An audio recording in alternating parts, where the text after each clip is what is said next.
Let's move on to our small screen rank back, shall we, and talk all things Dexter Season 3. Let me give the listeners just a brief overview of what we're going to be talking about over the next several minutes/hours, depends on how this goes. Season 3 of Dexter throws our blood splatter analyst into a whirlwind of complications, balancing his vigilante urges with a blossoming romance with Rita, who throws a curveball by announcing her pregnancy. Dexter gets tangled up with Assistant District Attorney Miguel Prado. Miguel, initially an ally, becomes an unexpected threat, as Dexter is forced to kill in self-defense, setting off a chain of events that puts both of their secrets at risk. Now, I was really looking forward to this season, but let's get into it, shall we? Why don't you start us off with episode 1? Yeah, so episode 1 is called Our Father, and it begins with Dexter having some flashbacks. So we've obviously finished season 2, and Dexter's been busy because we have these flashbacks, and he's killing more people, so he's back in the swing of things, really. And he's talking to his dentist while he's having these flashbacks, and I thought that was quite a nice little intro. And everything seems to be going well for Dexter, life is going well, and a little side note here, Rita is looking super hot. She certainly is, and I made a note that not only is she looking hot, she is horny AF, as the kids might say, or as I wrote in my notes, she's craving a bit of Dexter. Yeah, she is. She's developed so much, hasn't she, since season 1. She's really, blossomed. She's really.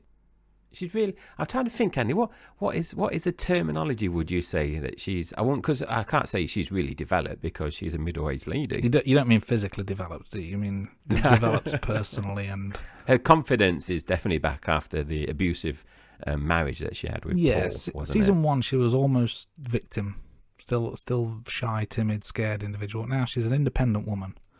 She's a sister doing it for herself.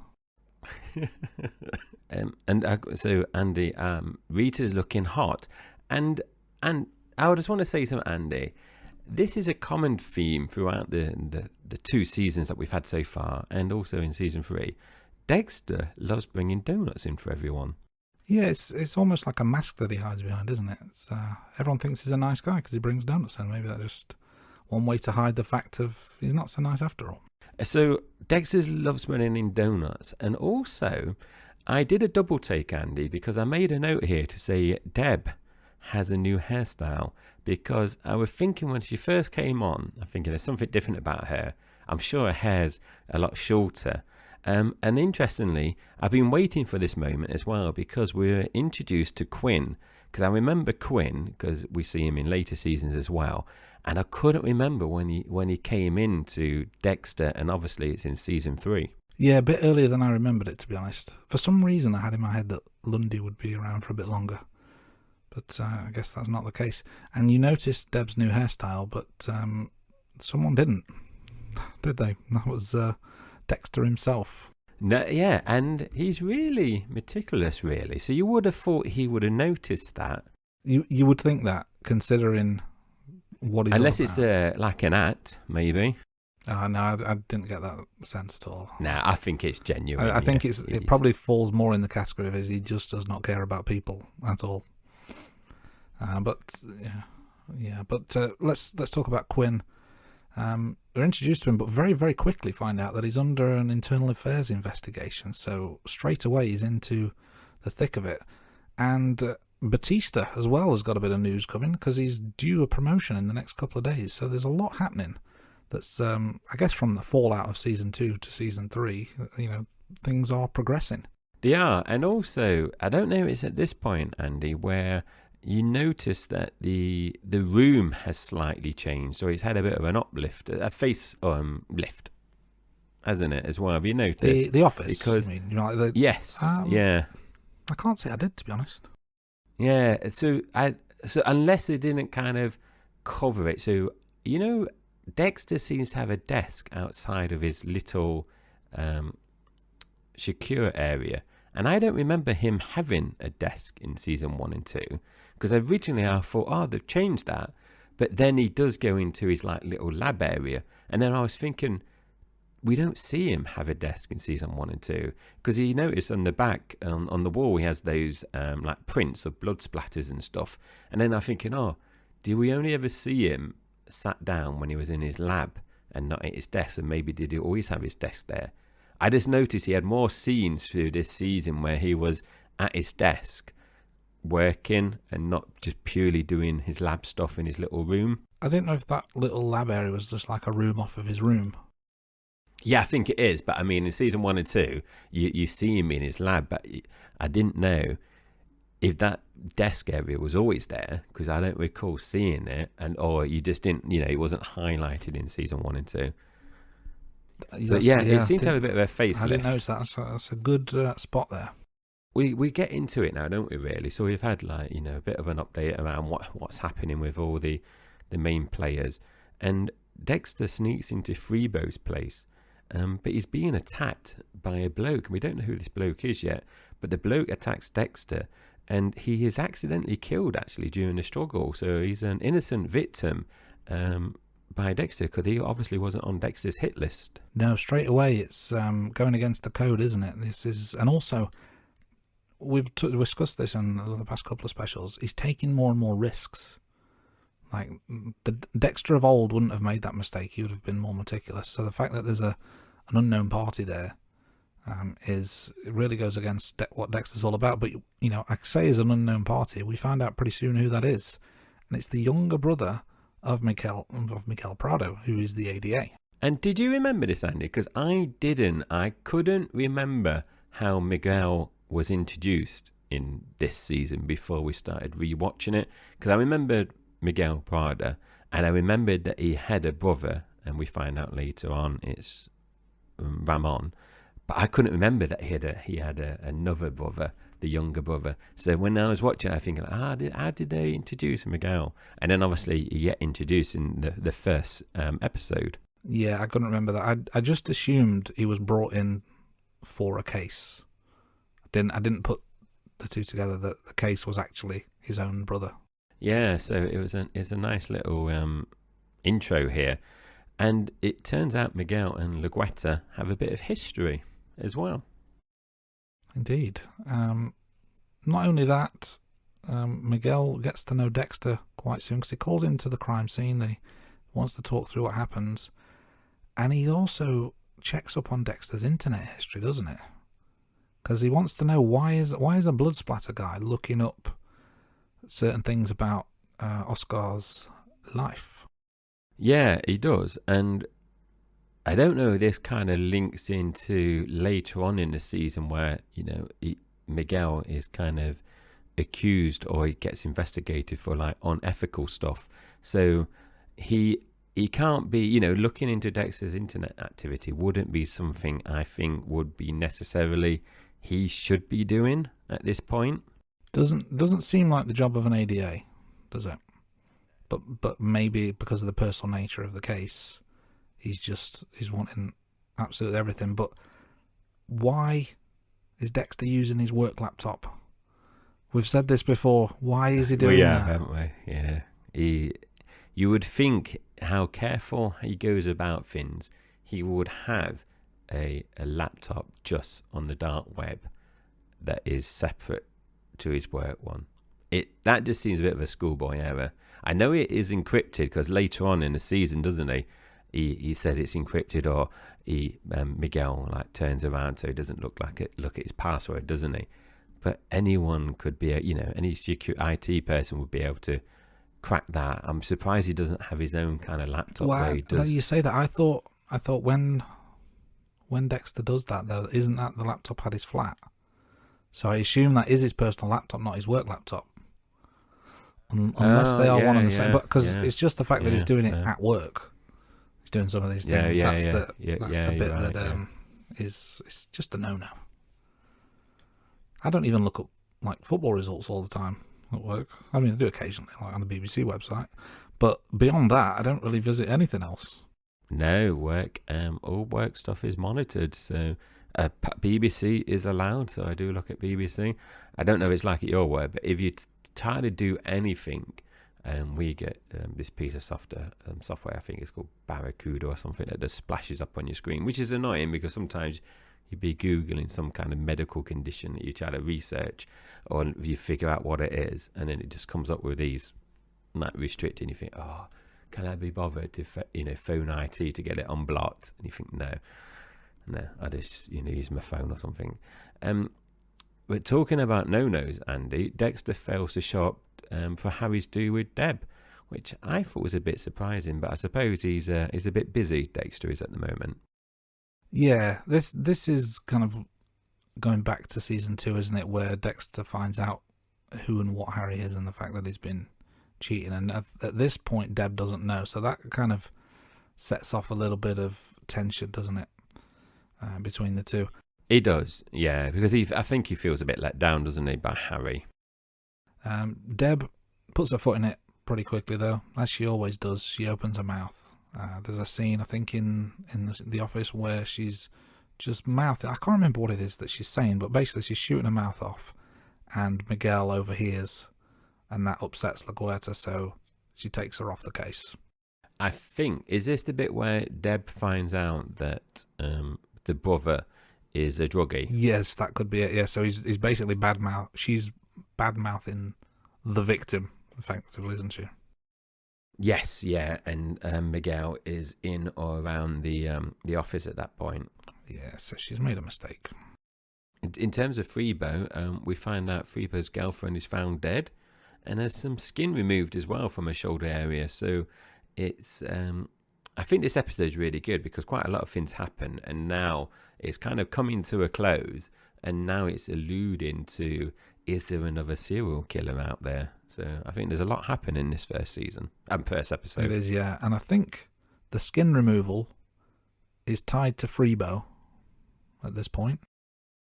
Yes, so it is, yeah. The implication is that maybe Freebo is going to be the main villain of the series. So there's a lot happening, like you said. Oh, and just a minor thing to finish the episode. Rita's pregnant. Yes, no biggie. It's fine. Just it's not like Dexter needs anything else in his life. No, it's from this first episode, it feels like it's going to be a busy season for Dexter. Absolutely. We've had 2 kills. We've had a whole bunch of bombshells and news dropped. The first episode's really kind of hit you in the face, hasn't it? But let's move on to episode 2, which is titled Finding Freebo.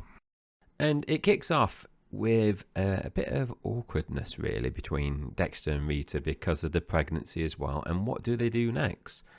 And Andy mentioned in the previous episode 1, that the internal affairs and the cop is still pressuring Debs to help them out and investigate Quinn. Yeah, don't really know what he's done or is accused of being done. It's still very cloak and daggers at this stage. Now, I've taken some quote notes, as I do along the way. One that made me chuckle was when Deb was speaking to Anton, who is the CI of Quinn's, isn't he? And he just says back to her, "Damn, you got a mouth on you, woman." She has. It's lucky they don't have a swear jar in that office because she will be skint. She is very. It's just everything she says. It's just constant swearing, and she's very crude as well, isn't she? Yeah, to say the least. And we've got Miguel. So Miguel's back in this, and he invites Dexter round for dinner. So they're beginning to get a bit cozy, and this is where Prado then tells Dexter about Ramon's lead and the link for Freebo's phone as well. So Dexter's, a bit worried here. Yeah, he's, Miguel's on the case, but Dexter is also on the case, but from a different angle. So it's already, the seeds of rivalry are kind of being sown at this point because, Dexter doesn't necessarily want to do things by the book. And you think Miguel does because, he's an ADA after all. But there's another quote I wrote because, sometimes the quotes just tickle me. And this one I think is an inner monologue from Dexter as they're going through the police station when he says, "This department is becoming annoyingly effective." Yeah, it is funny that. So let's switch gears because Dexter, as well as his work life, his personal life going on. Rita's pregnant after all. He's unsure what to do, isn't he? He's a bit confused. But Batista, when he finds out, gives Dexter some reassurance, and he's like glowing with positivity, isn't he, Batista, on this news. And then Dexter has a dream about what the future would be like with his children and Rita, which is an interesting dream sequence, isn't it, for what it is? It is, because it looks really positive, doesn't it, initially? And then it kind of turns into a nightmare, doesn't it, at the end? Yeah, there's a mini Dexter potentially on the loose. There is a mini Dexter. And we see Deb as well. So she's not impressed with the young pimp. I can't remember his name now. But he's not impressed. And we also witness Ramon and Miguel clash about what to do with Freebo. And we also see Lagretta then arrives to talk about another case. And I think it's interesting because even now, where Miguel is telling like Dexter a few minutes ago about Ramon's lead and the phone link, it does highlight that Miguel doesn't mind going around, does he? Like, you know, breaking kind of the rules to get what he wants. And again, that kind of plays out later on. It does, for sure. And the cases being merged together, or not so much the cases being merged together, but the departments kind of working together, aren't they, at this point, which is going to cause some friction. Just a note on Ramon and Miguel. I think at this stage, you kind of set out about who they are. Ramon is a sheriff, but he's unhinged, isn't he? He's Miguel's kind of protective older brother, and Ramon is a little bit. He's definitely like the hothead. Hothead. That's a good description. So that's kind of setting the seat. Planting the seeds for who and what they're all about. So it's going to make for quite an interesting season, how they're going to interact, and also how Dexter interacts. But as the episode starts drawing to a close, Dexter finds Freebo, and he's naked in the house. So he goes back home to get his gear, his killing gear. But Rita kind of spoils the party a little bit because she wants to talk about the pregnancy and wanting to keep the baby. So he's kind of, he's getting ready for the kill, but then Rita's wanting to talk. He's got a lot going on. But eventually he manages to get away and goes back to where Freebo is hiding. He does. And it's interesting because we see Dexter's working on Freebo, which is like in a shed/garage area. And Miguel is outside watching the place. I think this scene's really good because you got Miguel kind of casing out the joint. So he's obviously managed to identify where Freebo is hiding, but he's not phoned for any police or anyone. He's not phoned for any backup. He's going in there to kind of take the law into his own hands. He's got his, he enters the place, he's got a gun, he's looking for Freebo. And at the same time, we've got Dexter in the garage area. He kills Freebo. And it's really good because you're thinking, oh no, are they going to kind of like, they're going to collide? Is he going to walk in and see Dexter cleaning up, killing Freebo? And then you see Miguel making his way through the house. He's making his way through the garden to the garage. And Dexter comes out and they meet each other in the garden. And Dexter then starts talking. It's quite quick, but he's really open, isn't he, actually, about, he did kill Freebo, but it was in self-defense. And then Miguel gives Dexter a hug, and he's really appreciative in terms of, he's killed Freebo, and he's kind of took the law into his own hands. And then Dexter says this. He says about leave it to him because of plausible deniability in terms of Miguel. Obviously because he doesn't want to see him cutting up Freebo, does he? So he needs to kind of finish his routine. But I thought that whole scene was really, really good, and it is a good ending to this episode. It is. It's really, really risky, though, what Dexter's doing here. I think, we're only 2 episodes in, but there's a lot of layers already in this season. I don't know if that's necessarily the right take. So at the point, obviously knowing what we know, how the season unfolds is a different story and things. But when you first see this, and you think this is a mistake that Dexter's made, because now Miguel has got this leverage over him. He knows that Dexter is a killer, albeit in self-defense. And you don't get the sense from Miguel that he's a killer at this stage. Yes, he's gone around looking for Freebo with his gun, but that's because his brother's died, so he's emotional, and you can kind of understand that.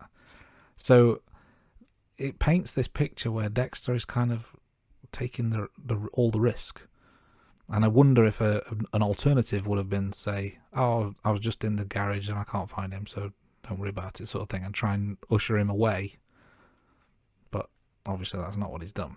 I agree. I was when this happened, I was surprised that Dexter was quite open and honest to Miguel. I know he has a code, but if it was me, I think you would have dispatched Miguel as well to protect yourself. Rule number one, isn't it? Don't get caught.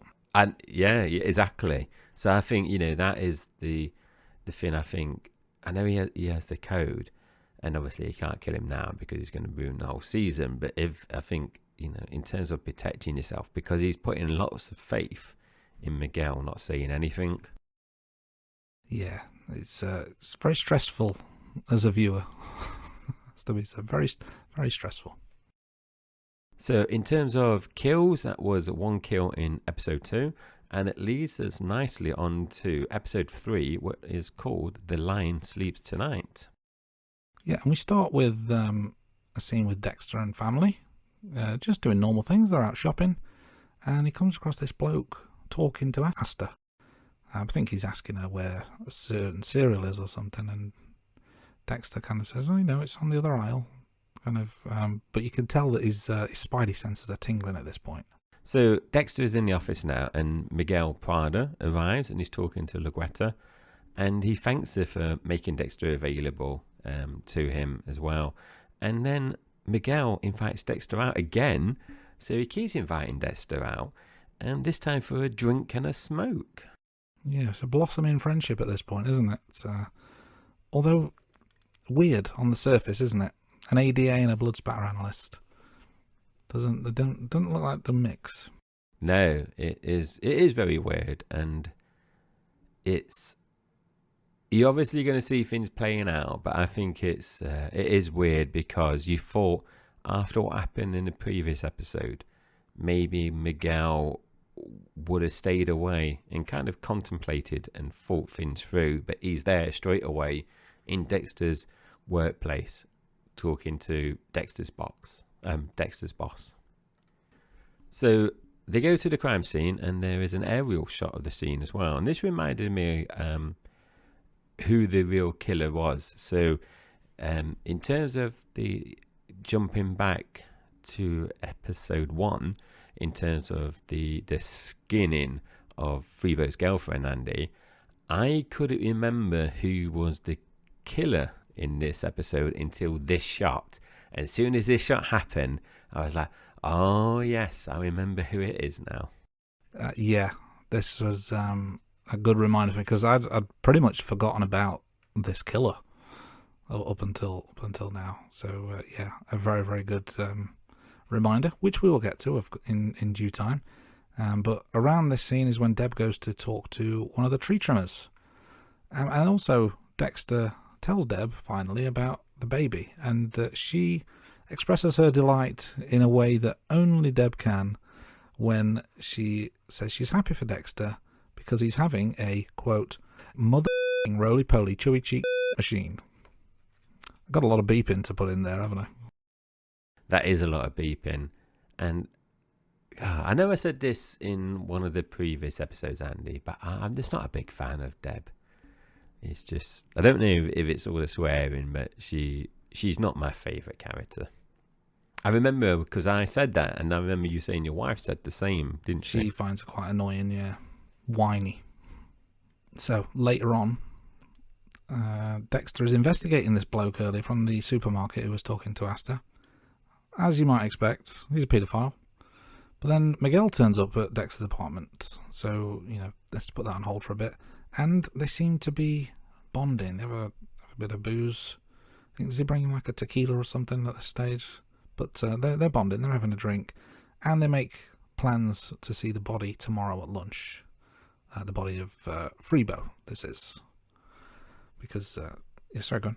No, I think it's quite quick thinking, because when Miguel turns up, you kind of think Miguel will come in, but he kind of says, I grab some glasses, don't he? And then they're essentially, I know it's not a balcony, but they stay outside, don't they, just drinking outside. So he doesn't want to kind of let Miguel in, does he? Like get too close. And I think the bit I found really interesting was, Andy, where Dexter then tells Miguel that he buried Freebo's body in a cemetery.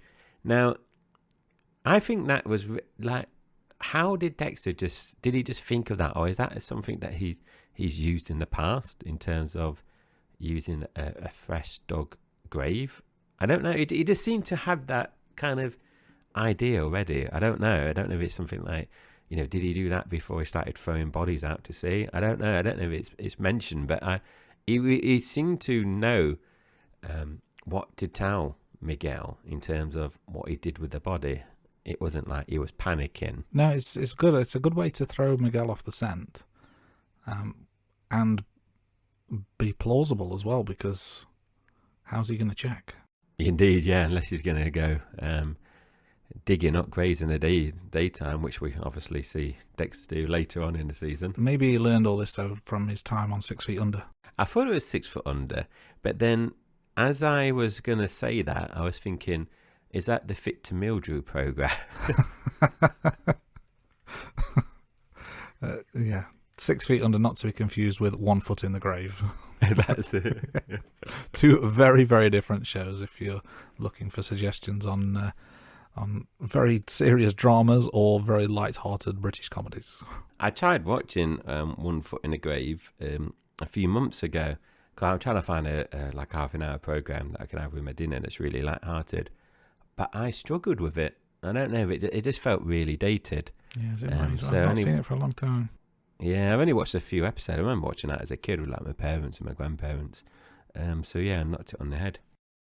We'll maybe have to do a sitcoms episode in future weeks here on the Rating Room. We'll note that down as a future idea. Yes, yeah, definitely.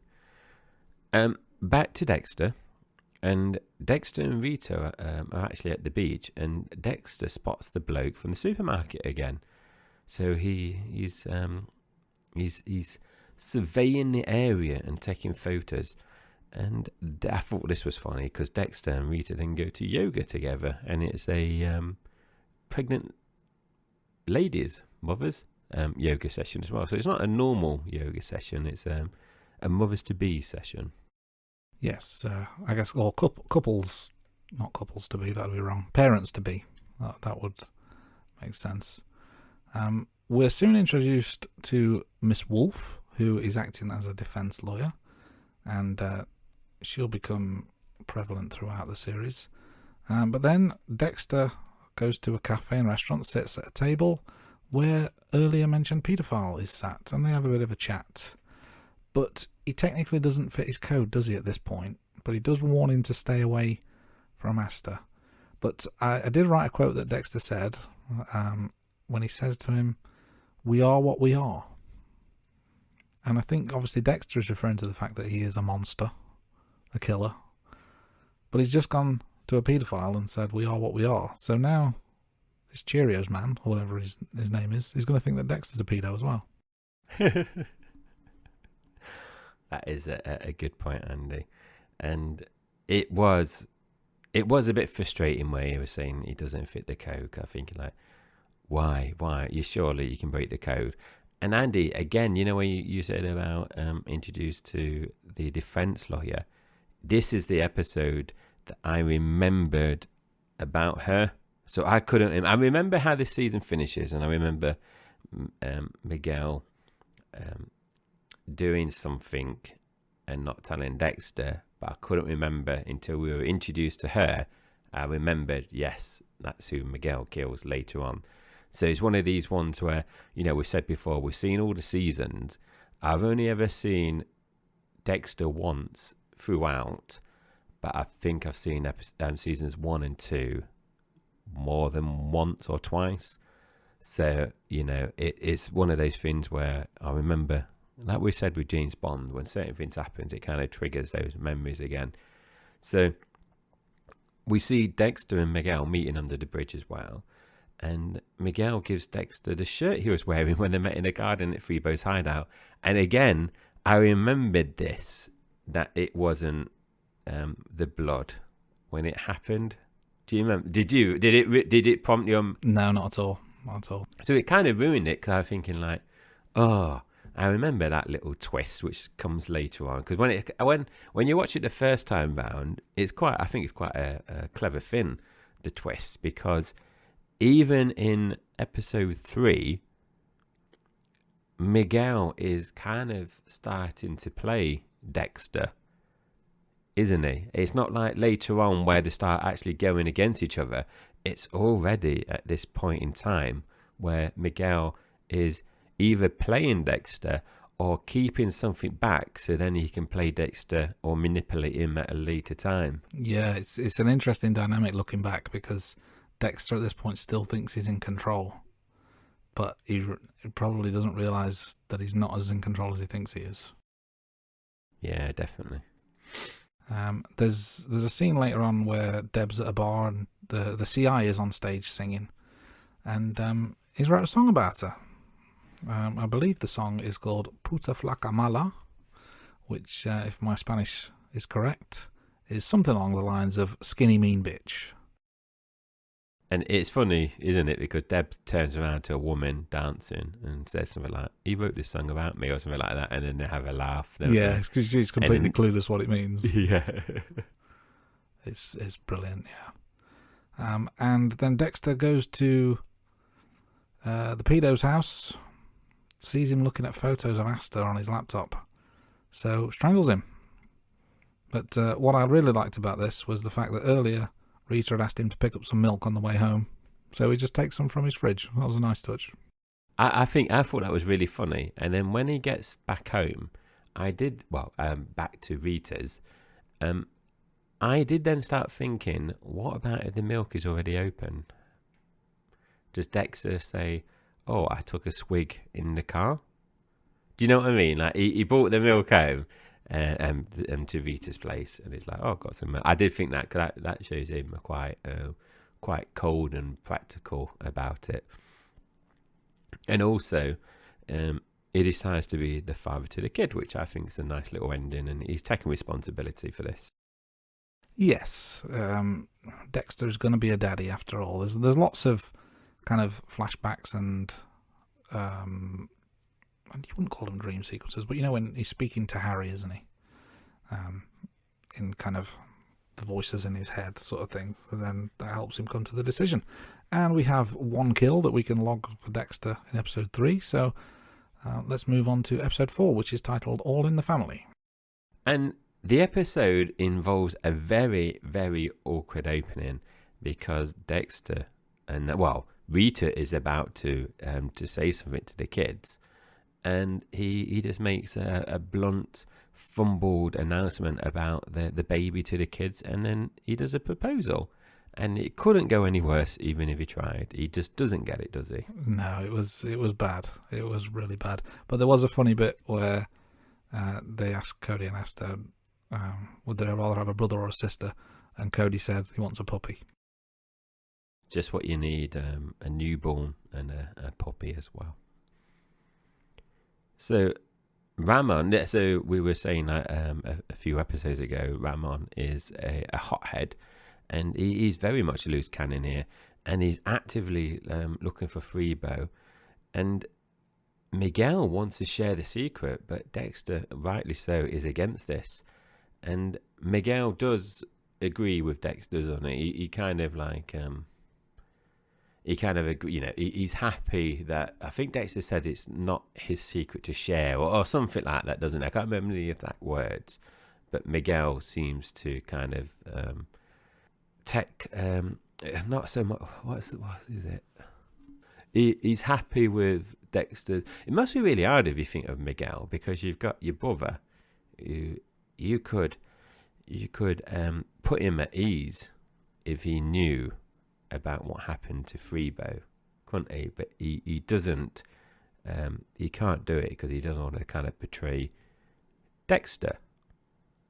But you know he's betraying him already because of the shirt situation that we find out later on. Yeah, and it goes back to the earlier point I made around Dexter being too risky, because there was, how can he trust Miguel to not open up to somebody else? And now Miguel wants to bring someone in. It's things have got to change. But let's switch gears slightly, because Quinn is still around. Seems to have a bit of a way with a particular witness.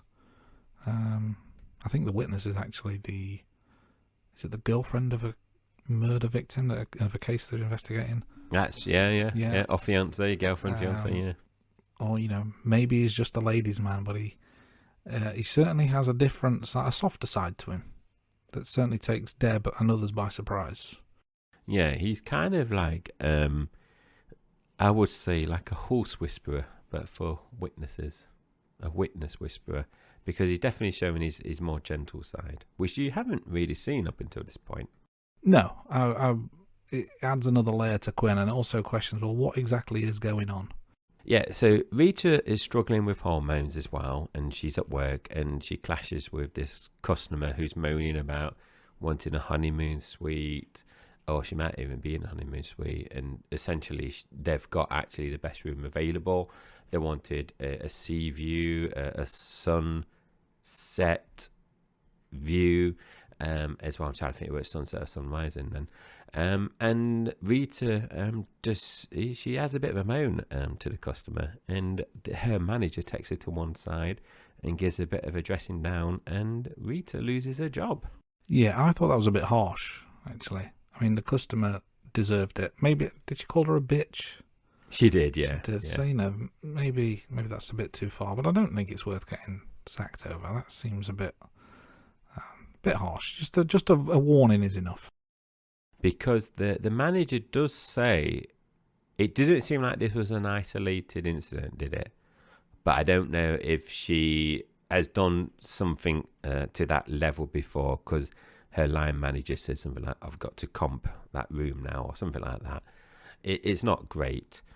And then I thought this was really, really clever, because Dexter starts manipulating Ramon at the bar, and he does these little subtle kind of prods just to get him really worked up. So he's really manipulative, Dexter is as well. And I can't remember if it was later on that I made a note, Andy. If not, I'm going to say it now. I don't think Dexter's really that likable in this season. I tend to agree. He's a bit of a knob, isn't he? He is, because because this, like, Ramon, I know he's a bit of a hothead, but he is innocent, and Dexter is trying to not ruin his life, but he's trying to put Ramon in situations.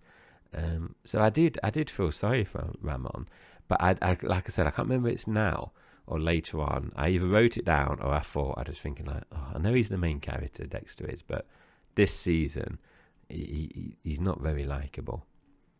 So moving on, while that's happening with Dexter and Ramon, we've got Laguetta, and she goes to talk to Miguel as well about the witness and the evidence that clears him.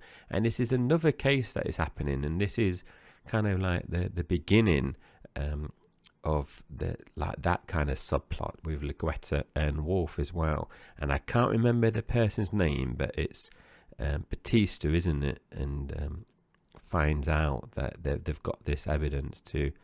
Is it Batista or is it Quinn? I think it's Batista, isn't it, Andy? Yeah. So, yes, Laguetta goes and talks to Miguel. Yeah, there's... I think as it goes along, I think we find out that... at the very least, Miguel's not done his due diligence on this case, and then, it kind of unravels from there. But things are unraveling at home for Rita. Obviously, she's lost the job. Now she's suffering from sickness. She's sat next to the toilet eating crackers, as you do as a pregnant lady, I suppose. I wouldn't know, but she's suffering, bless her.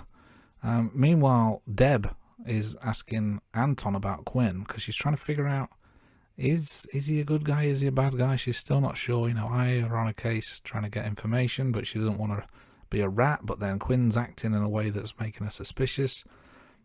So she goes to the CI, Anton, to ask him information. And it feels like they're getting close to each other. Or certainly Deb's getting close to him.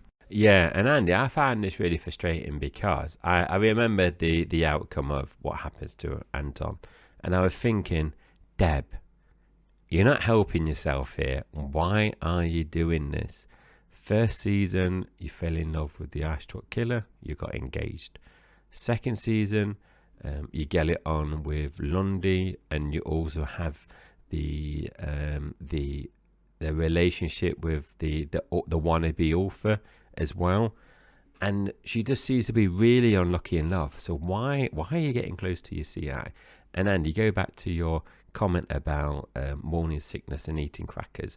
When my wife was pregnant with our first child, she used to like sucking on sponges. That was her little funny pregnancy thing, like cleaning sponges. She would just sit there with a little bowl of water sucking on a sponge. That's a new one on me, I must admit.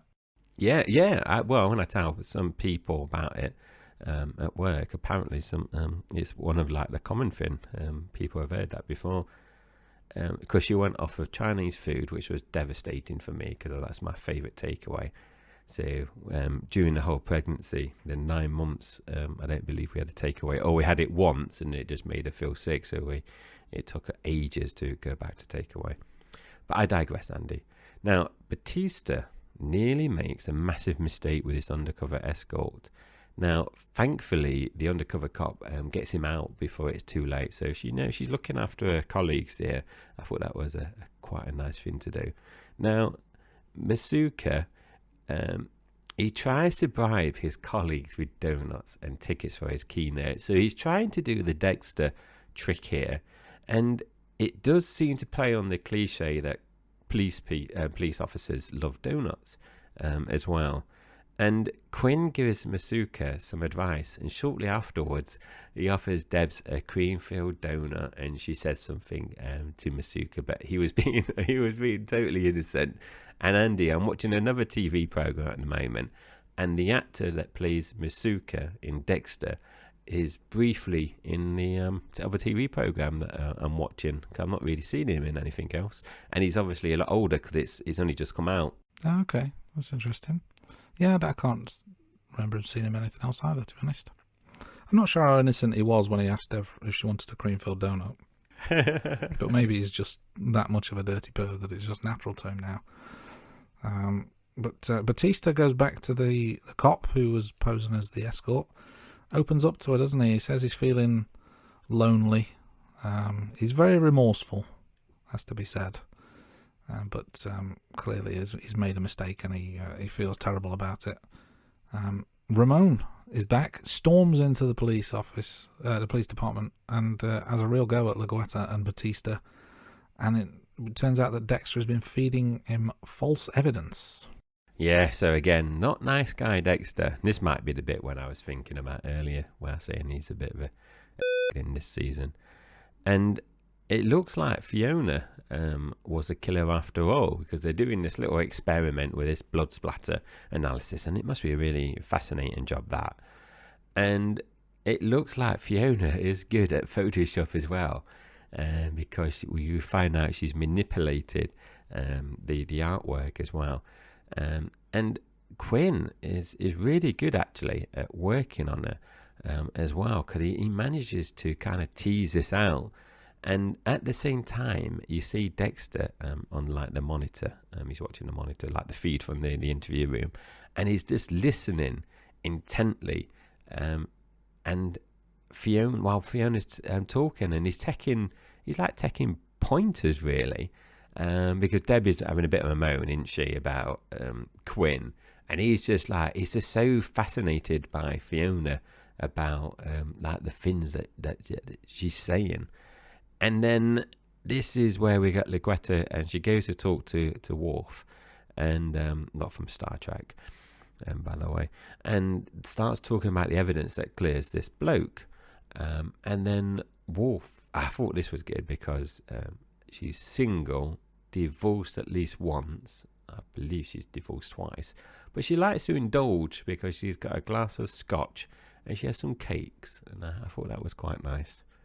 Because, Andy, it's great being an adult because you can eat what you want, can't you? If you don't worry about your waistline when you want. Yeah, you mentioned Quinn getting the confession from Fiona. Deb's not happy about it because she unwittingly played bad cop in this situation, so she feels like Quinn's played her a little bit. And then Dexter goes to see Miguel, and he's had a change of heart, and he says they should tell Ramon.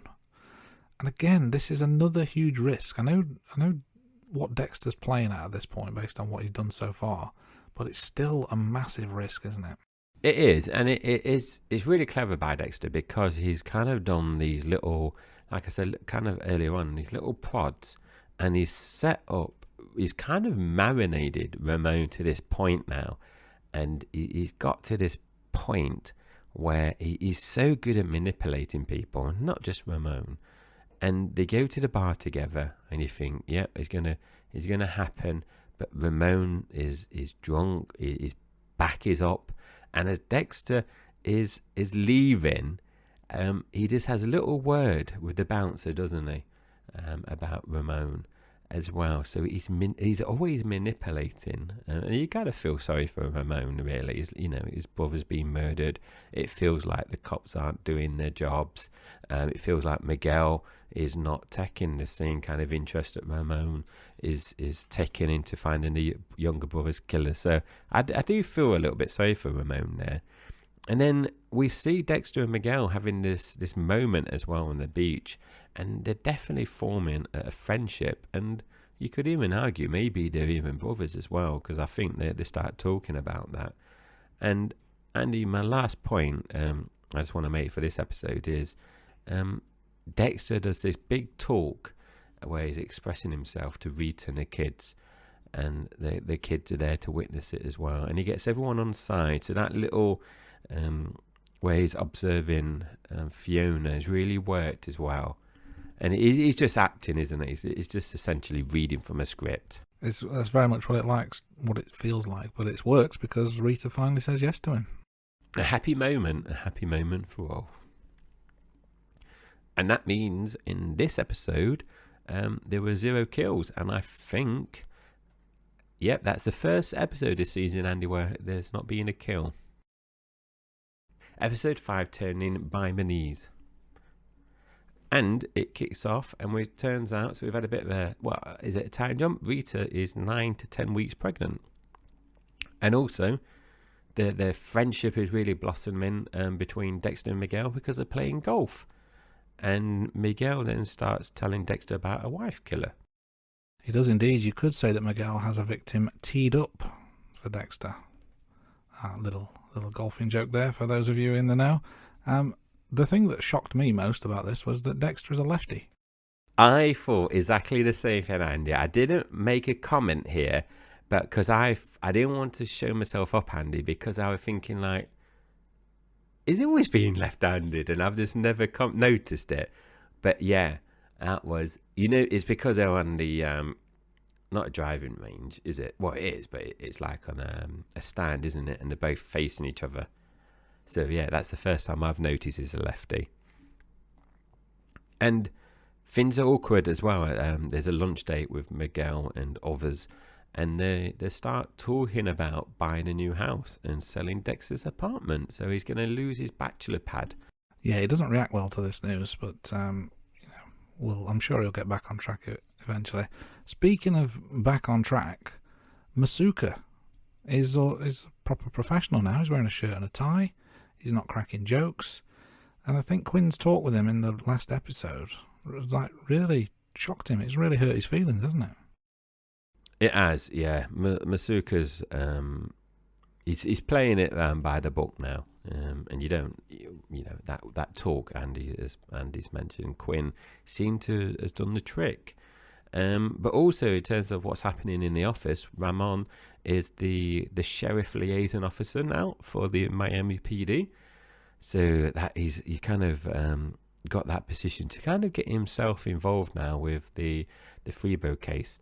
And Batista also meets up with the undercover escort, and he asks her out for a date. And Dexter as well. This is a new side of Dexter as well. I think we've seen, because he's being really firm with Rita about the houses, and they do have a mini argument here. Yeah, but I'm on Rita's side. Dexter's being a bit of a dick, isn't he? He is, yeah. He's got. This is, I think, one of the rare times that we see outside influences having an impact on Dexter. He's struggling to keep all the plates spinning, isn't he? It's getting to him now. I think his main focus, or his main concern, is that he won't be able to kill anymore. That's what the feeling I get anyway. Yeah, because how's he going to explain going out all the time to do his murders?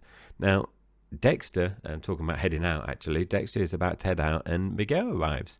However, Miguel doesn't go out and with Dexter because he's busy. So this is where he's going to go out and about. And you think, oh, is Miguel going to go out with Dexter? And he doesn't go out with him. Out to sea, I mean. He's very much hinting that he wants to, but Dexter just has none of it. But Dexter needs to work on his people skills, I think, because it's very, very off-puttish. Definitely there. And Masuka proves that the cases are not related as well. Yeah, this is I don't know if you'd call it a come to Jesus moment, but it's like it's one of those moments where it's like he's back, and the quote that lets you know that he's back is when he says, and I quote, "Science is one cold-hearted bitch with a 14-inch strap-on." A great quote, and kind of a little throwback to what me and Andy were talking off air there as well. let's not go into that. But moving on swiftly, Ramon isn't a happy bunny as well. So it's being proven that his sheriff liaison officer role isn't really needed now because the cases are not related. So he has to go back. And Rita starts to bleed at a house viewing as well, and she's rushed to the hospital. And later on, she's with Miguel, Sylvia, the doctors. Deb turns up as well, so it's quite hectic there. It is, and meanwhile, Dexter's nowhere to be found. He's on the boat. He's in this. He's in the room of the wife killer, Ethan Turner, I believe his name is. But he's got to be quick because the sea taxi leaves in an hour, the last one of the night. But he still finds time to do a bit of chit chat. So priorities and all that. Elsewhere, Wendell, who's I think he's a 15-year-old kid, isn't he? Who's linked to Freebo somehow, is being watched. And I thought at this point, has Deb got him killed? Because he's going to die, isn't he? I didn't remember that he did, but when I saw him being watched, I'm like, he's going to die. Deb's got him killed. Yeah. It's I didn't remember like some of the subplots here, so I didn't remember this bit. But yeah, this is interesting. And later on, we see Deb goes to Anton's apartment, but a woman answers the door. So here's a little bit of skirt. And Dexter then arrives at the hospital. So he finally picks up, listens to his messages, and the baby is fine. So that's okay. But she's obviously very upset. She's being on her own. Well, she's had Miguel and Sylvia, but it's not to say she's not being with Dexter. And then they start making plans for the wedding date. So they've got through their issues in this episode. Yeah, and we bring things to a close with Miguel talking to Dexter. And he's probing him about the cruise ship. And I think at this point, Miguel says he sees who Dexter is. And he's proud of him. So maybe he's got an ally after all. We shall see as we move on to episode 6. But before that, let me just to confirm, there is one kill in episode 5. But episode 6 is titled Si se puede, if my Spanish is correct. Now, Dexter and Miguel are sea fishing, and Miguel is probing Dexter again.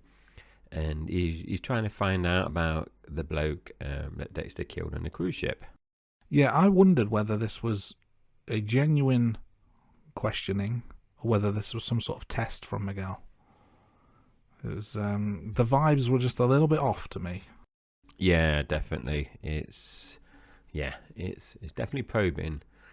And Deb is upset about Wendell Evans being murdered as well by the Skinner.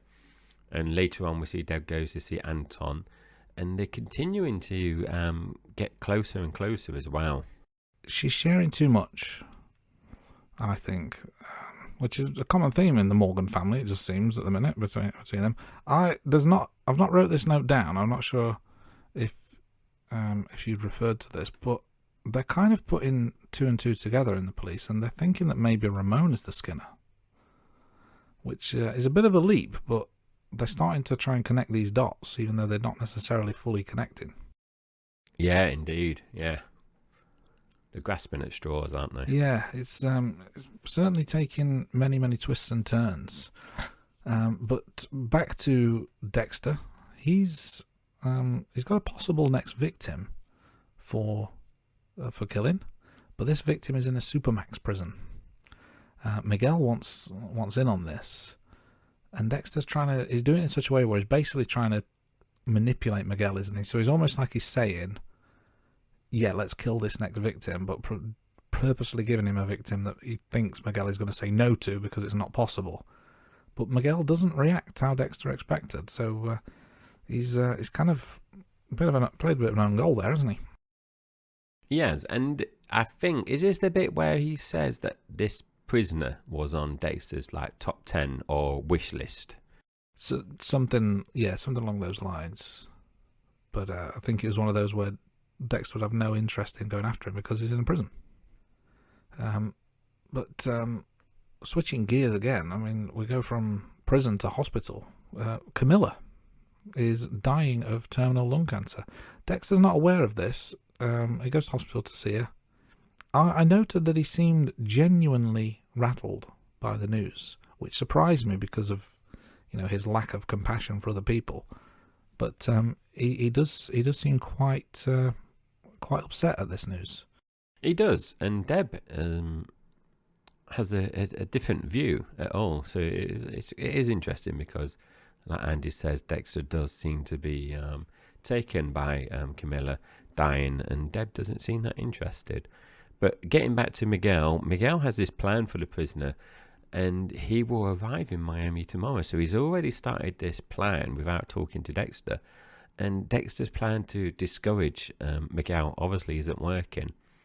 Now, Batista is approached by an escort who wants a ride, and this is just so blatantly obvious. And he gives her some money for a taxi instead, and you will find out it was a test by the undercover cop, and Batista knows that as well.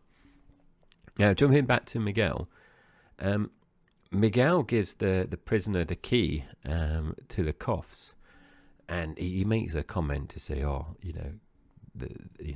can you essentially tell your friends to stop threatening my wife or kids or something. So he's quite good.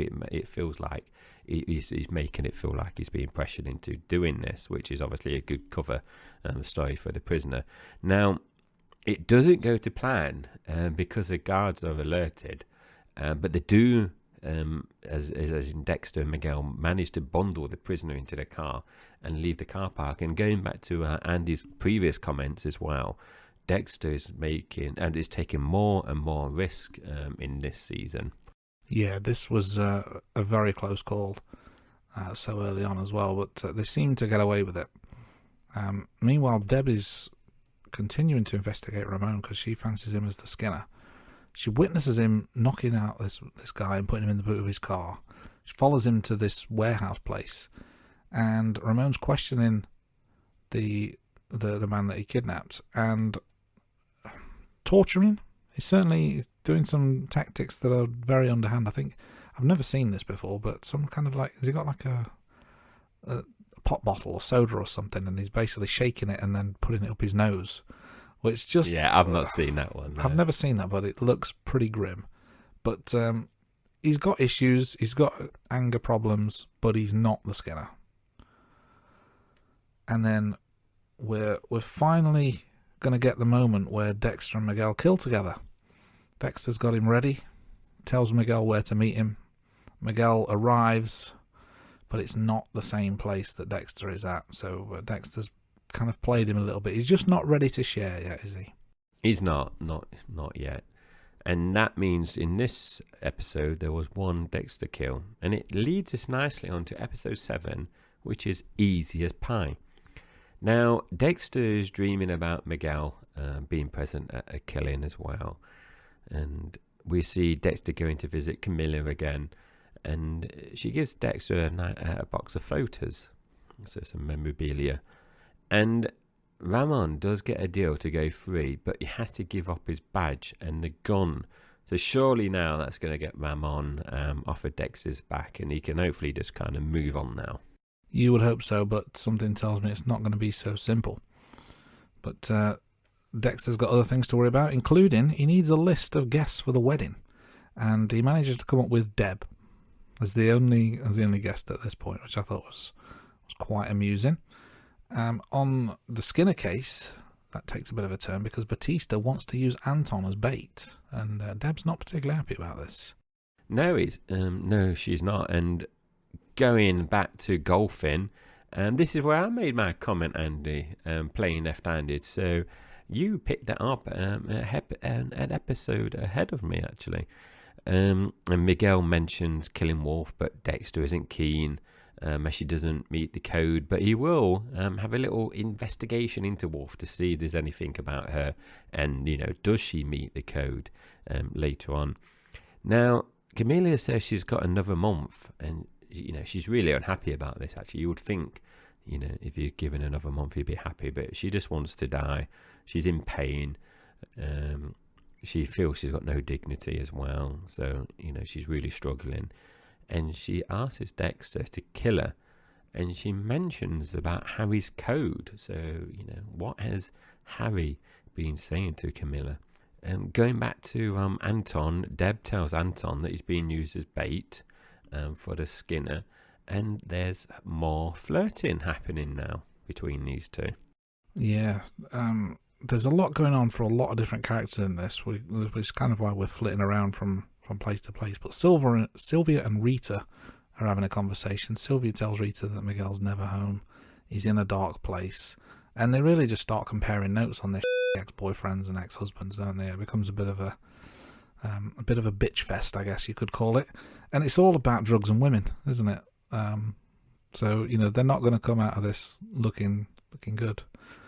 And at this point, the undercover escort, the female cop from earlier, tells Batista she just wants to be friends. So, he tried, but it doesn't quite work out for him.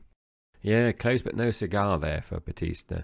Now, Worf gives Legueta some high-level thoughts about Miguel and like the things that he's done, and like talk about unethical procedures and stuff.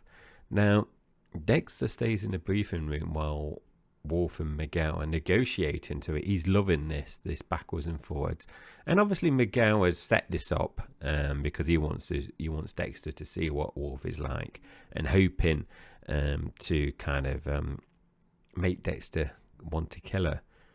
And then as part of this negotiation, it's to do this Albert Chong that is being wanted, and it gets very, very heated in there. Now, swinging back round to Batista, he does share a kiss now with the vice cop, so she's let her guard down, and even though she's been banging on about being friends, this is why men have difficulty understanding women, Andy, because she's gone from, I don't know if it's necessarily cold, but the messages that she's put out there is completely different now. So it's very difficult for poor Batista.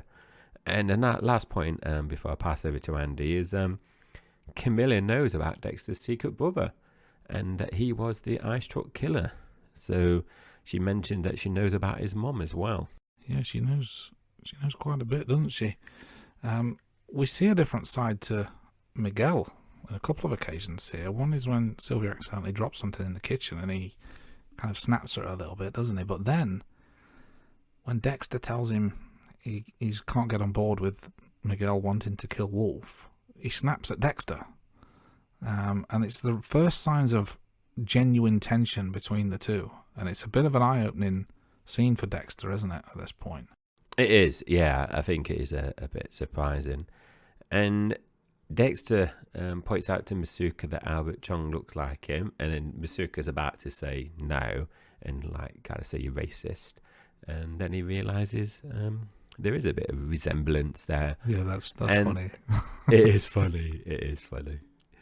And Deb then starts putting the pieces together as well for the Skinner suspect, and figures out that the Skinner is a tree trimmer.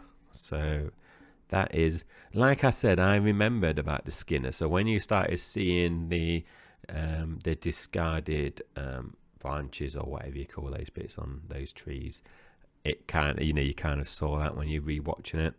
Yeah, it's starting to come together now, and the target is thinning, isn't it? They're homing in on whoever this Skinner guy is. A couple of other quick points. Dexter's continuing with his guest list, and he puts Donut Guy on there because, why not? And by Donut Guy, I mean the guy he gives a donut to who we can't remember the name of. And then we see Dexter takes Rita with him to go and see Camilla. I think that this may be the first time that Camilla's met Rita. It sounds like she's heard about her, but not actually met her.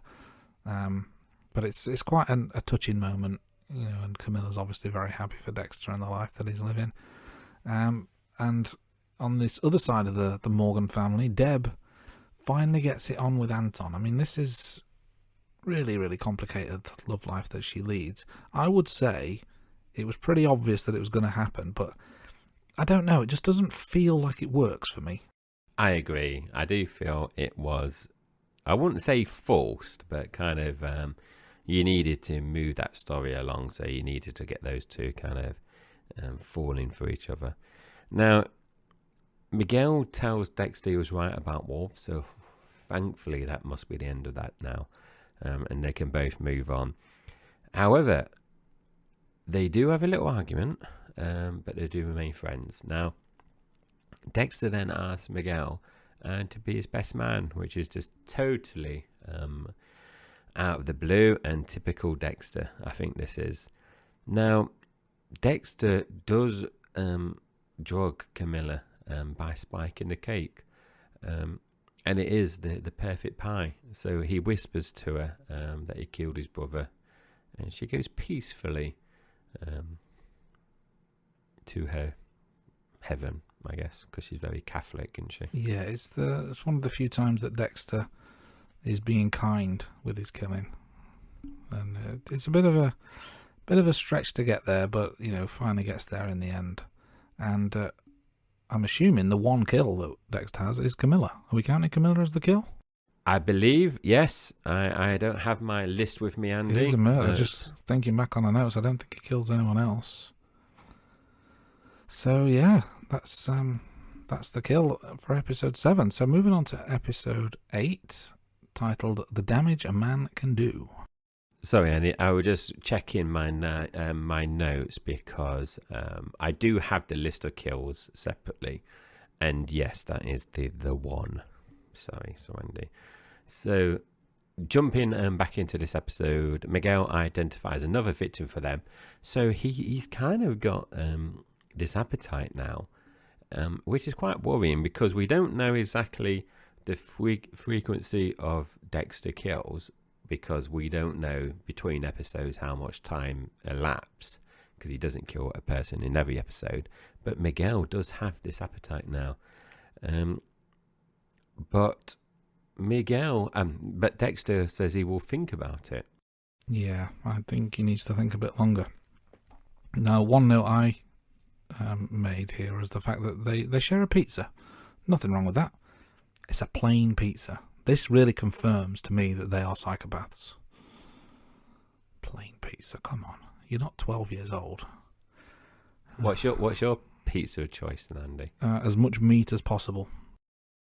Like mine's the complete opposite. I love veggie. I'm not a vegetarian, but I love veggie. I know you don't like veg. I'm the exact opposite of a vegetarian. My daughter likes margarita pizzas. And my son has, like you, lots of meat on his ones as well. It's the only way to do it. It really is. But speaking of psychopaths, Rita She's very hormonal, isn't she? She is. The poor Finn going through pregnancy. She is suffering. And we find out Deb has stayed the night at Anton's as well, and she discovers his stash of drugs. I think it's in like a cereal box. Leguetta invites Batista as a +1 to some kind of police do, but Batista turns her down. And Dexter mentions the code to Miguel for the first time, but he doesn't go into much detail, though. No, he's slowly opening up to him, isn't he? Meanwhile, Leguetta and Wolf are getting closer, and they go to this police convention together. Then we have one of the tree trimmers give some info to Deb and Quinn about Mario. Quinn also tells Deb that Anton isn't actually an official CI. And Deb's not happy about this, as you can imagine, but Quinn has figured out that Deb's sleeping with him, so this is another thing that's taken a very complicated twist. Yeah, it's not great, and the relationship between Deb and Quinn isn't great in this season. Now, Dexter and Miguel break into the next victim's home, and Dexter's dad warns him about sharing the code with Miguel. I like these. Like you said, it's not necessary. It's like a dream kind of scene. I do like these. And Dexter is then, getting together like a starter kit for Miguel, and that's very nice thing to do. Best buddies there. And Dexter and Miguel then follow the bloke, but someone says hello to Miguel, or he says something, and Miguel calls it off for now, though, which is disappointing for Miguel.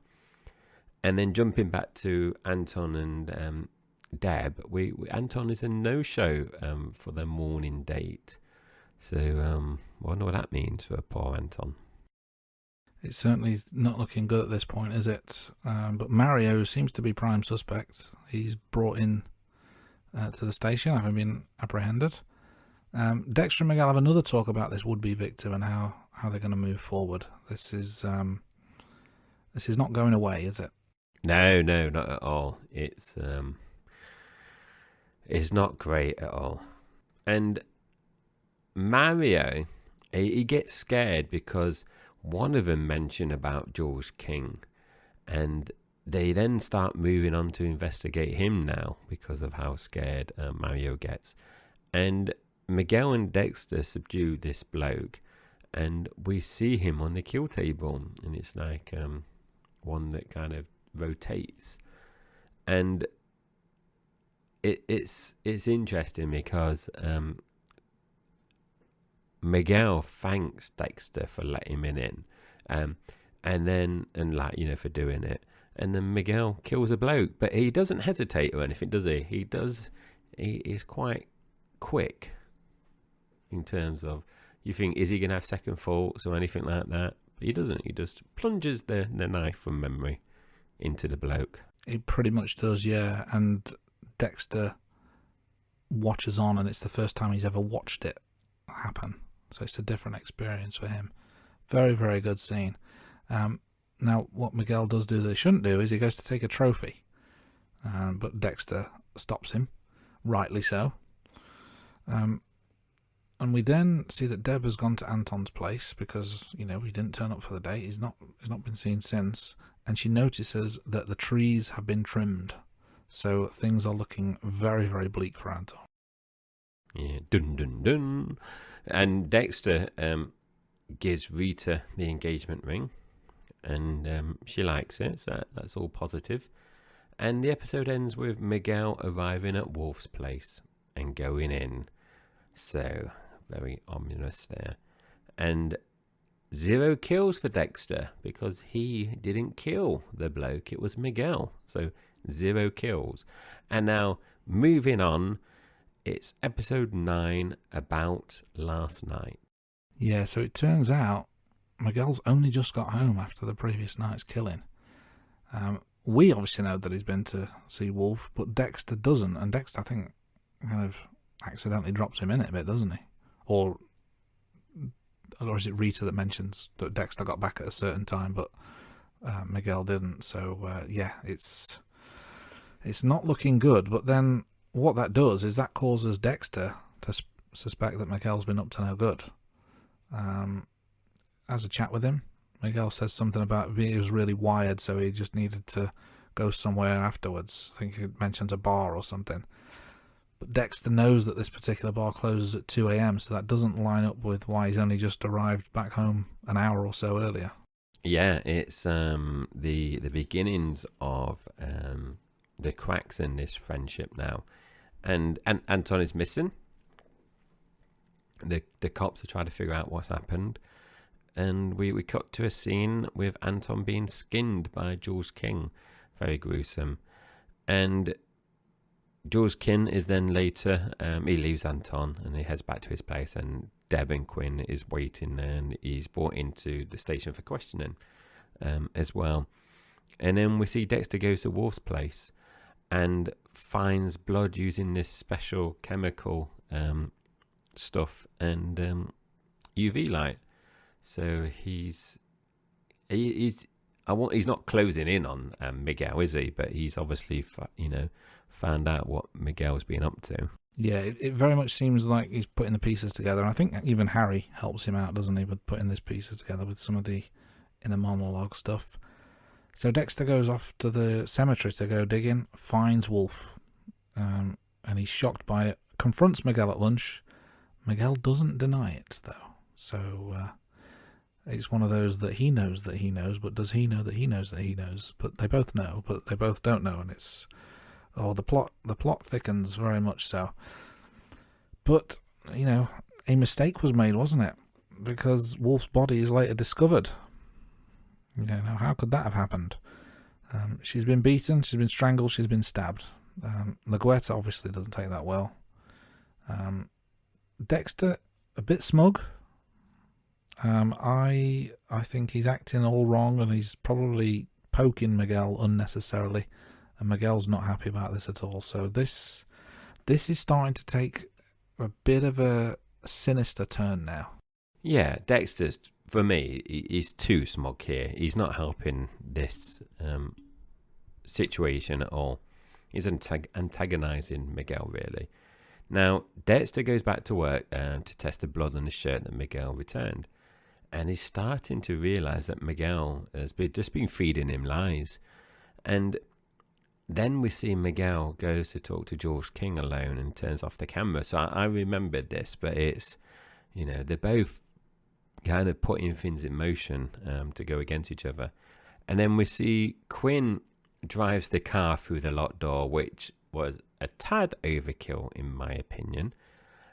Surely they could have just shot the lock instead. I don't know why they had to drive a car in there. Don't have expenses. Doesn't he have? I'm assuming it's a police car, not his car. Yeah, why would you do it if it's his car? Couple of big kicks might have been enough. Yeah, indeed. And then it closes the episode where Dexter finds out the blood isn't human, but it's bovine, and so. Dun, dun, dun. But like I said, I remember this anyway. But I am sure when I first watched it, I thought that was a good reveal. Yeah, it was. This episode in particular really kind of cements that it is Dexter versus Miguel that is going to happen now. Because there's the body find, there's the bovine blood, and there's earlier on in the episode, Rita has a bit of a pep talk with Miguel because obviously Rita and Sylvia have been talking about him, and when Rita's speaking to Dexter later on, or Miguel's speaking to Dexter later on, he's using the same words. He's using, he makes reference to insight and what a wise person and how you've just saved my life, things of that nature. And it's like those kind of things all just kind of come together, and it's like a light bulb moment, isn't it, for Dexter? So it's on. It is on. No kills in this episode, but I've got a feeling that's not going to be the case for much longer as we get into episode 10, which is called Go Your Own Way. Now, there's still a bit of pretense going on because Dexter is out for dinner with Miguel and the ladies. Dexter's put his foot in it, though, with Deb and Anton. Still as awkward as ever. I think, is this where he basically says something about the wedding, doesn't he? And Anton being a plus I one. think he invites him, Yeah. doesn't he? Something along those lines, but he's definitely put his foot in it. Dexter later on goes to see Miguel and mentions the possible witness, and they've come to an agreement on how they're going to move forward. Dexter thinks it's all behind him now, it's all sorted. Yeah, and also then, so changing the kind of the direction now, we cut to Batista. His girlfriend has been beaten up. Obviously, his girlfriend is the vice cop. Now, Laguetta moans at Dexter about the key missing the relevant documentation, and Dexter is then worried that she's being manipulated by Miguel. So he's not as cool as he's been in this episode. Now, Anton hits Quinn in the police department as well after Quinn starts apologising about keeping him off the CI records, because obviously Deb didn't tell Anton that. She mentioned it was something else, so this was news to Anton, and he doesn't take it well.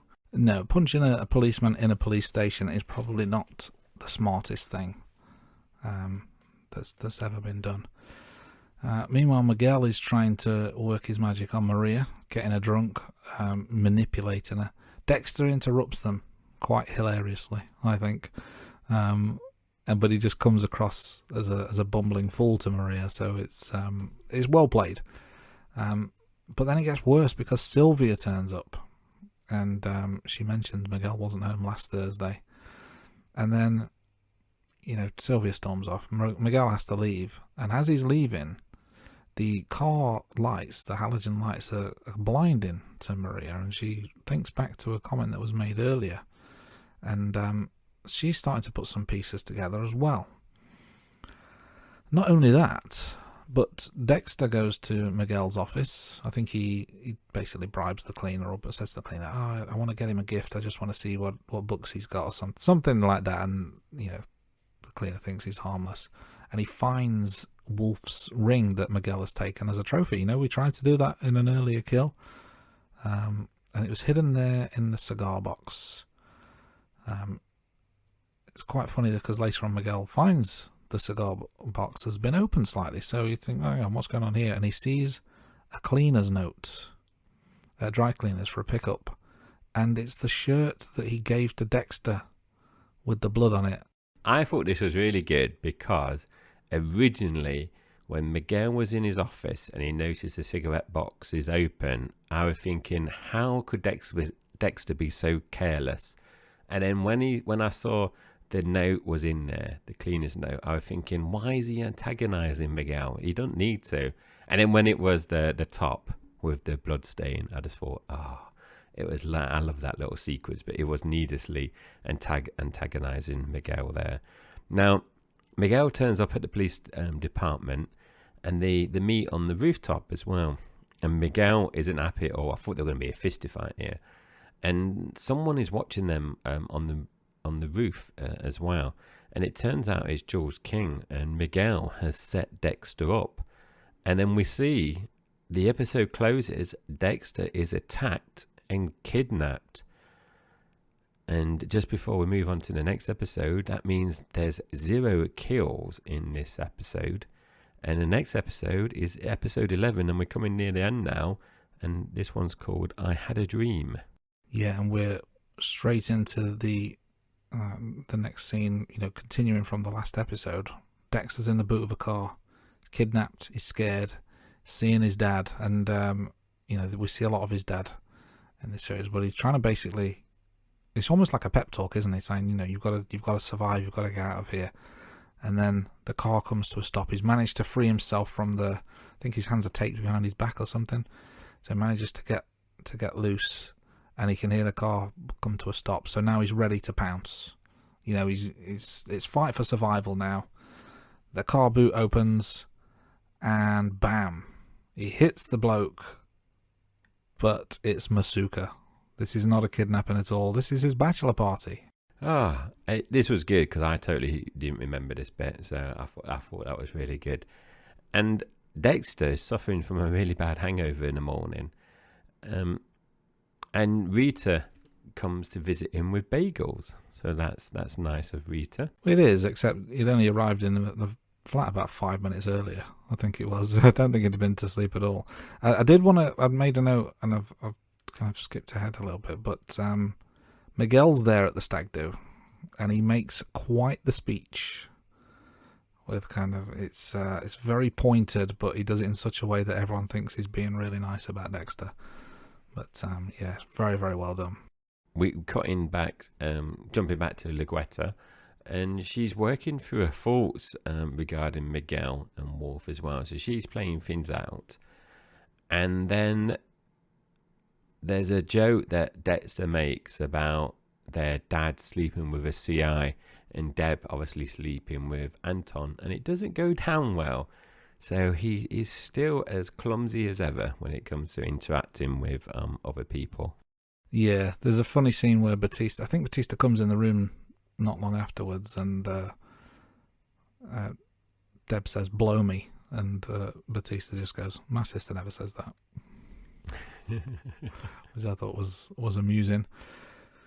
But Dexter is following Miguel. Miguel's at a hotel, but Miguel sneaks off, so he follows him from the hotel.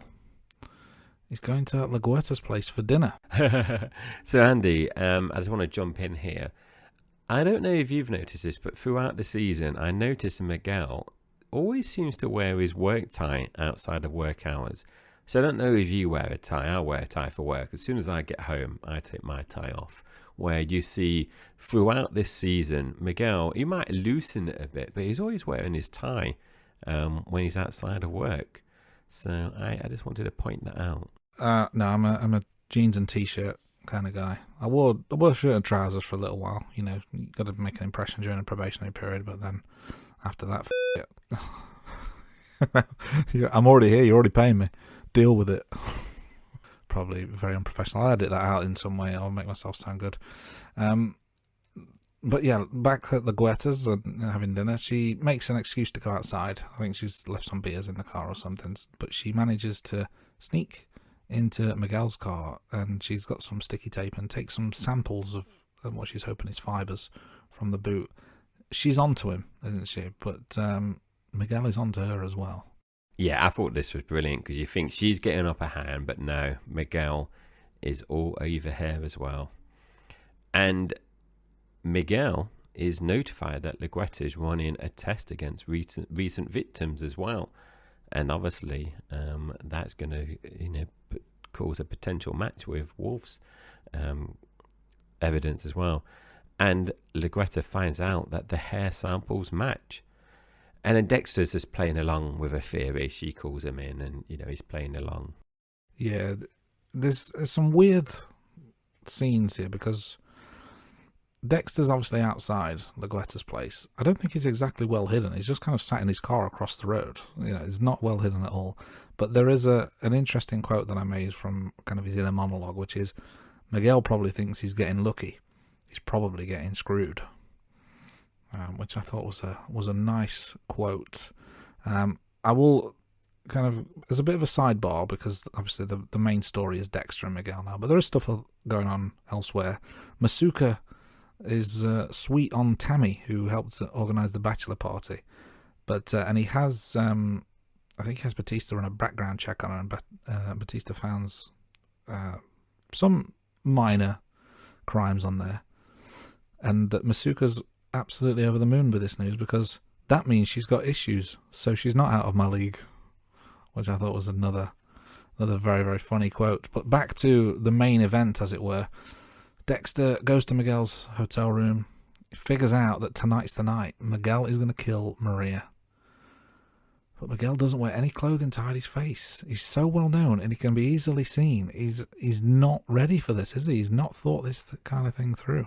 Yeah, it does show. I think he's a bit, considering that he was spotted in the casino a few episodes ago, and he's just not taking any kind of precaution there. And Dexter, he does get Miguel. I thought this was really good, actually. And we see Dexter as Miguel on the kill table. I was a bit surprised with this because we've still got one episode left, and Dexter does kill Miguel, but before he kills Miguel, he tells Miguel that Dexter killed his younger brother, as well. So I thought this kind of big scene was going to happen in the last episode, in the season ending episode. So I was a bit surprised it was this one. And so he gets his man in this one, and I think it's a fitting end, isn't it? Because there's a bit of backwards and forwards between the two, and then he just kills him. He does kill him, not in the way he would normally, and we'll touch on that in the next episode review, because coming up next is the season finale.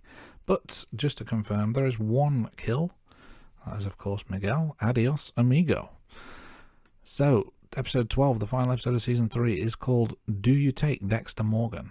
And as Andy alluded to a few seconds ago, Dexter has dumped Miguel's body, and it gets discovered like in some kind of park or somewhere. And I was really surprised, and I was wondering why he did that. And we see Ramon confront Dexter at the crime scene, so Ramon is back. And why have we done that, Dexter? He's not being careful. He's done it deliberately, I suppose, because I suppose Miguel can't just disappear like that. No, it's too high profile, so he's got to do it in such a way that it looks like somebody else did it. And, there's got the Skinner case going, haven't they? So all makes sense. Now, we don't actually see the funeral of Miguel, but we do see the aftermath, and we find out that Dexter was actually thrown out of the funeral by Ramon. I wonder exactly what had gone on there. That could be a good kind of bonus episode for the DVD, I wonder. I don't think they did that, but hypothetically it would be. And we find a bit of a revelation out about Rita. She has a card, I think it's from her mum, and she says something like third time lucky in relation to the wedding, but that would mean that she's been married twice before, not just the once. Yeah, a bombshell there for Dexter. And also another slightly upsetting scene is Dexter goes back to his place and it's been broken into. And we find, obviously, it's Ramon, and Dexter's very nervous while the police is, reviewing and going through his room, and he's worried about his blood samples obviously being discovered. And Dexter then does a bit of research, a bit of Googling, and he confirms that Rita has been married twice because he's been searching the marriage records for her maiden name. Yeah, it's all kicking off. Batista has a bit of a guilty conscience, and off to La Guerta he goes, and he doesn't want anyone to find out, so he's going to own up to his incident earlier in the season when he was soliciting the comforts of a young woman, i.e. he went to see a hooker, and she turned out to be a cop.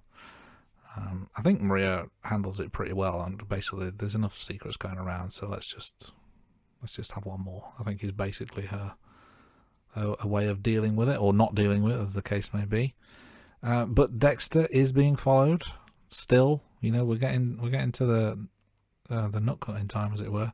He just assumes it's Ramon. Probably the Skinner, though, isn't it? It is, yeah, probably.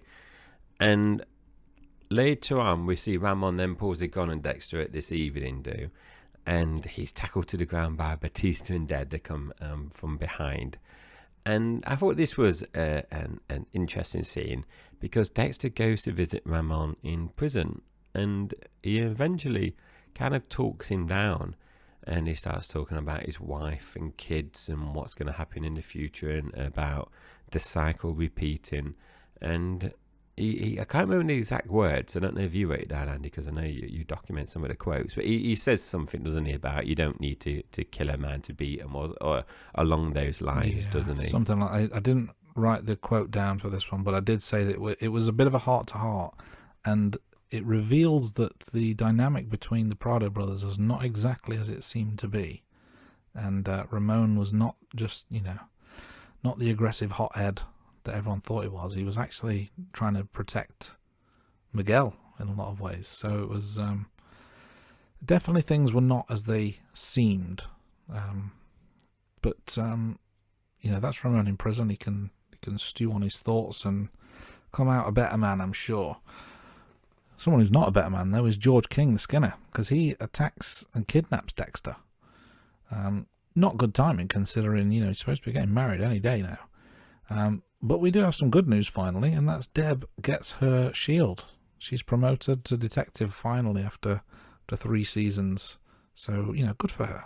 Yeah, she obviously she was working in Vice, and she got moved into the department, and now she's got promotion, so not bad going in 3 seasons. However, Dexter is obviously having the opposite here, because he is on the kill table this time, so it's not looking good for Dexter. And Deb has given up on the case, so she can see Anton. So even though she's got the promotion, she what, I can't remember what she says. What is the wording that she uses? Because she says she's relinquished. No, I can't remember what. She's recusing herself. Isn't she? I think is the word. Yeah. So and Andy, I just want to jump back to your point about Leguetta and taking the confession quite well from Batista. She's really changed over these 3 seasons, considering, we mentioned how flirty she was in season 1 with Dexter. She seems a very different person in this season. She does, yeah. The flirtiness is gone, but there still seems to be some level of trust. I don't know if it's a full-on friendship at this point, but there's certainly a level of trust there. And it's quite interesting if you consider what happened in series 2 with Dokes, and obviously how Dokes and Dexter interacted and stuff. And it's like she's never, she doesn't believe that Dokes did those things, but she never suspects Dexter. So there's a lot of underlying dynamics that can be analysed here, and I'm sure they will be as seasons roll on. But before that, Dexter's got a wedding to get to, so he needs to escape the Skinner, and he does manage to escape and kills him. But as he's killing it, he breaks his neck, doesn't he? If memory serves, he kind of throws himself off the table, breaks his neck. But then the cops arrive, so he's got to think quick. So he just throws the body out from. They're on like a mezzanine level, straight in front of the cop car, and the cop car rolls over it and kind of drags it along the floor. So it's an escape. He manages to get away with it without the cops seeing him, and I think the cops just assume that the cops were coming, so he killed himself. Took the coward's way out. So then the wedding is finally here. Dexter and Rita can live happily ever after, and it's quite it's a happy ending for sure, but there's still just a hint of what's the word I'm thinking of? There's a hint that there's something a bit sinister still to come, because blood drips down from his injured hand and lands on Rita's wedding dress as they're dancing. So it just gives you that sense that the story's not over yet. But a very good ending to a very good season, I have to say. Yeah, and that means in episode 12 there was 1 kill. And that leads us nicely onto the rankings, doesn't it, Andy? Do you want to kick things off with the kill count? Does indeed. So let's talk kills. So in season 3 we had 9 kills for Dexter, so an average of 0.75 kills per episode. So it's steadily going up. So we've got season 1 was 7 kills, season 2 was 8 kills, season 3 9 kills. So it's top of the pile. Yeah, so it's Dexter's deadliest season so far. Now, jumping onto the main villains, and I say villains here because this is the first time that we've got 2 main villains. So in season 1 we had the Ice Truck Killer, season 2 we had Lila West, and the reason we've got 2 villains is because in season 2 Dokes, he wasn't a villain. He was obviously going against Dexter, but he wasn't a villain, so we didn't count Dokes as a villain. Now, let's get straight into it here. So we got Miguel Prado as the villain, and Jules King as the Skinner. So with Jules King, I put him in 4th place, so he goes into the bottom of the pile out of the 4 that we've got so far. By far the weakest main villain out of the 4 that we've got. He kind of like hangs around in the background. You see him cutting some trees down. You see his victims, but you don't get much engagement from him, really. And when the Deb and Quinn are interviewing him, you can tell he's cold, but he's very polite, and he talks about respect as well. But he's definitely the weaker of the four. Now, Miguel Prado, I thought was really, really good. And before watching this season, I was really looking forward to watching this one again, because I remember Miguel Prado being a really good character. Now, I put him in number 2, spot 2, because for me, he's definitely better than Lila West.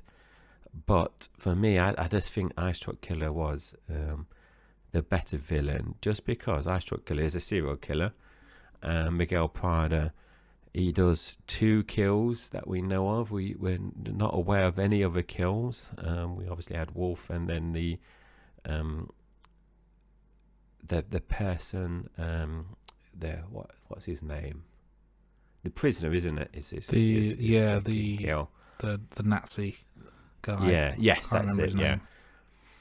So he's not I don't know, do you count 2 kills as a serial killer? What's the cut off for serial killers? But I think Miguel Prado was just slightly the weaker one with the Ice Truck Killer. I like the Ice Truck Killer. It's obviously Dexter's biological brother as well, so that kind of adds to the intrigue. He's kind of like in the background in a number of episodes, kind of teased in season 1, whereas Miguel Prado is pretty much in every episode at the forefront with Dexter. So very strong villain, but number 2 for me. What about you, Andy? How did you rank these ones? So I agree with your ranking on the Skinner. I've also got George King in 4th place. I wouldn't say a clear 4th place, because I think he's a very sadistic killer. Easy for me to say. But he is something of an ancillary character. He's not as a personal threat to Dexter as the other 3 have been so far. And it's that close personal connection that really puts Miguel top of the list for me. We saw in season 2, Lila got very close to Dexter. They were soulmates at one point, according to Lila at least. And I think even though the Ice Truck Killer was his biological brother, the closeness was only there somewhat. I think this is the first time we've had genuine emotion of like friendship and closeness between Dexter and another human being, even more so than Lila. I think he's finally got a friend, but then he's not got a friend. So it's that element kind of swayed it for me, and the way Miguel is, flits between high-ranking official good guy, to there's a dark side to him. I think the way it's portrayed is really, really good. So yeah, for me, it was my favourite villain so far, so he goes top of the list. So moving on to our last rankings, and this is where we rank the seasons. Now, we've obviously only had 3 seasons so far, and just to recap, I had season 1 at number 9 out of 10, season 2 8 out of 10. Now for me, I've actually put down season 3 8 out of 10. It is really, really, really good season. I really enjoyed it. I found myself actually binge watching quite a lot of the episodes, so I think I did the season 3 only in a few days. I found myself watching quite a lot of episodes back to back. I was really intrigued with the whole Miguel Prado Dexter kind of dance, really. So like always, we can't have joint places though, so I do think season 3 I liked it better than season 2. I did. So I've put the order is season 1, season 3, season 2. So very, very strong opening 3 seasons for Dexter. Really, really good. No weak episodes, really. I really enjoyed it, Andy. Really enjoyed it. Looking forward to season 4. What about you, Andy? How did you rank this one? So like you, I give season 3 8 out of 10, but I'd given season 1 and 2 both 9 out of 10. I've got 2 in first place, followed by 1, followed by 3. To say it's the weakest season so far, I think is not really doing it justice, because it's still a fantastic season. I think first time round, my thoughts would have been, when it aired years and years ago, I would have probably said 3 was my favourite season, because I feel like they got better and better and better over time. On second watching, as this was, a few things just dropped it down slightly for me. I think some of the comedic elements went a little bit too far. I think some of Dexter's mannerisms and choices made him, like you said earlier in the episode, not as likeable. You know, throughout season 1 and 2, he's still the hero of the piece, even though he does things in a very dark and unorthodox way. This season, we saw some sides of Dexter that just made him not likeable. So that just dropped it down a little bit for me, but still a fantastic series. Absolutely loved it. And from memory of what comes up in season 4, I am really, really looking forward to rewatching that soon. But for now, it's the end of this one. So thank you everyone for listening. It's been a marathon episode. We've talked a lot of stuff, a lot of Dexter, a lot of remakes, but hopefully you've enjoyed what we've had to say. Yeah, hopefully. And remember, if you've got any questions, suggestions, feedback, you know, do you agree with our remakes? Do you agree with our season 3 rankings and talking points? Do let us know on our social media channels, or you can reach out to us at theratingroom@gmail.com. Yeah, check out our website, theratingroom.com, or our YouTube channel and our YouTube channel. Go to both at The Rating Room.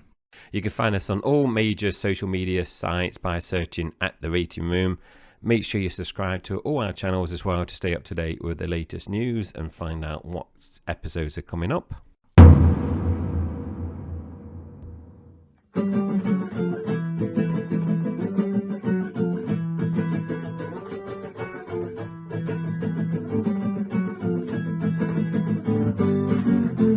Rating Room.